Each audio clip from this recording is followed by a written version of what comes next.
Oman থেকে ফিরে এসে মাত্র ৭৭% জমিতে কালো সোনা ফলিয়েছেন জুয়েল। মাত্র ১৪,০০০ টাকা খরচ করে এক মৌসুমেই ৯ লাখ টাকা আয়ের আশা করেছেন এই প্রবাসী। নিজের পরিশ্রম আর কৃষি বিভাগের সহযোগিতায় ফিলিপাইনের কালো জাতের আখ এখন জুয়েলের মাটিতে সোনা হয়ে ফলছে। স্থানীয় কৃষকদের মধ্যেও জুয়েলের সফলতা ব্যাপকভাবে আগ্রহ তৈরি করেছে। চর ফ্যাশন প্রতিনিধি লোকমান হোসেনের প্রতিবেদনে আরও জানাচ্ছেন প্রিয়াঙ্কা সেন। দীর্ঘদিন প্রবাস জীবন কাটিয়ে দেশে ফিরেছেন। অনেকের মতো কর্মসংস্থানের সংকটে না পড়ে ভিন্ন পথ বেছে নিয়েছেন তিনি। চাকরির পেছনে না ছুটে কৃষিকেই করেছেন আত্মনির্ভরশীলতার হাতিয়ার। আর সেই সিদ্ধান্তই বদলে দিয়েছে প্রবাস ফেরত মোহাম্মদ জুয়েলের জীবনের গল্প। দীর্ঘদিন ওমান প্রবাসে ছিলাম, তারপর যখন বাড়িতে চলে আসলাম, বাড়িতে চলে আসার পরে কি করব আর বসে থেকে তখন একটা উদ্যোগ নিলাম। ভোলা জেলার চরফ্যাশন উপজেলার বাসিন্দা মোহাম্মদ জুয়েল। প্রবাসে অর্জিত অভিজ্ঞতা ও আধুনিক কৃষি প্রযুক্তির সমন্বয়ে তিনি উপজেলার প্রথম কৃষক হিসেবে বাণিজ্যিকভাবে ফিলিপাইন ব্ল্যাক জাতের আখের চাষ শুরু করেছেন। আর এই উদ্যোগ স্থানীয় কৃষিতে নতুন সম্ভাবনার দুয়ার খুলেছে। এটা অত্যন্ত নরম, অত্যন্ত মিষ্টি, অনেক রস এটার ভিতরে, খুব সুস্বাদু। এটা একেবারে নরম, যাদের বৃদ্ধ মুরব্বী আছে, যাদের দাঁত লড়ে, তারও এই একটা খাইতে পারবে। একসময় পরিত্যক্ত পড়ে থাকা জমিকে কাজে লাগিয়ে তিনি গড়ে তুলেছেন একটি আখের বাগান। সেখানে প্রায় ১৪,০০০ ফিলিপাইন ব্ল্যাক আখের চারা রোপণ করা হয়েছে। শুরুতে দেশীয় জাতের আখ চাষের পরিকল্পনা থাকলেও চরফ্যাশন উপজেলা কৃষি সম্প্রসারণ অধিদপ্তরের কৃষি কর্মকর্তাদের পরামর্শে তিনি উচ্চ ফলনশীল ও বাণিজ্যিক সম্ভাবনাময় ফিলিপাইন ব্ল্যাক জাতের আখ চাষের সিদ্ধান্ত নেন।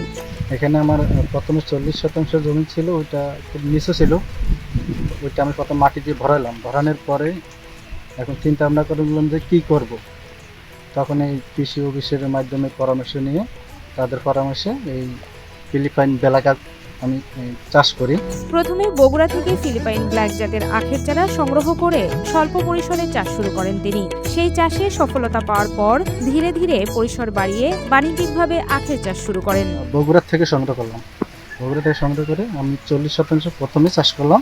এখন আলহামদুলিল্লাহ ভালো হয়েছে। তারপরে আমি আবার ৩৩% আবার চাষ করলাম। ৩৩% এটা আমার ভালো হয়েছে। দুইটি জমি মিলিয়ে আখ চাষে তার মোট ব্যয় হয়েছে প্রায় ৩ লাখ টাকা।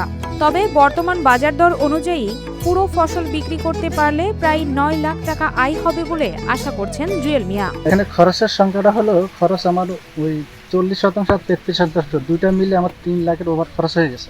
আশা করি আমি যদি বিক্রি করি, এখন বিক্রি করলে বাজার হিসাবে আমি হয়তো ৮ থেকে ৯ লাখ এরকম বিক্রি করতে পারবো। স্থানীয় উপজেলা কৃষি কর্মকর্তা কৃষিবিদ জানিয়েছেন, ফিলিপাইন ব্ল্যাক জাতের আখের সবচেয়ে বড় সুবিধা হলো একবার রোপণ করলে পরপর ৩ বছর পর্যন্ত ফলন পাওয়া যায়। ফলে পুনরায় চারা রোপণের প্রয়োজন হয় না, উৎপাদন খরচ কমে এবং কৃষকের লাভের পরিমাণ বৃদ্ধি পায়। কৃষকদের আয় বাড়াতে কৃষি বিভাগ আধুনিক ও লাভজনক ফসল চাষে নিয়মিত প্রশিক্ষণ ও কারিগরি সহায়তা দিয়ে যাচ্ছে। ফিলিপাইন ব্ল্যাক আখ চাষের অন্যতম সুবিধা হলো এটা বছরের যে কোনো সময় করা যায়।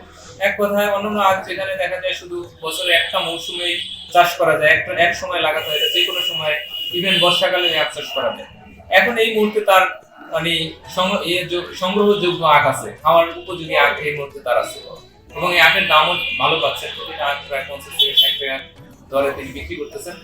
আশা করি আমাদের ৩৩% প্রদর্শনীতে তিনি ৩ লক্ষ টাকার আখ বিক্রি করতে পারবেন। প্রবাস থেকে ফিরে জুয়েলের এই ব্যতিক্রমী কৃষি উদ্যোগ ইতোমধ্যেই স্থানীয় কৃষকদের মধ্যে ব্যাপক আগ্রহ সৃষ্টি করেছে। তার সফলতা প্রমাণ করেছে পরিকল্পিত চাষাবাদ, আধুনিক প্রযুক্তির ব্যবহার এবং কৃষি বিভাগের সহযোগিতা থাকলে অল্প জমিতেও গড়ে তোলা সম্ভব লাভজনক কৃষি উদ্যোগ।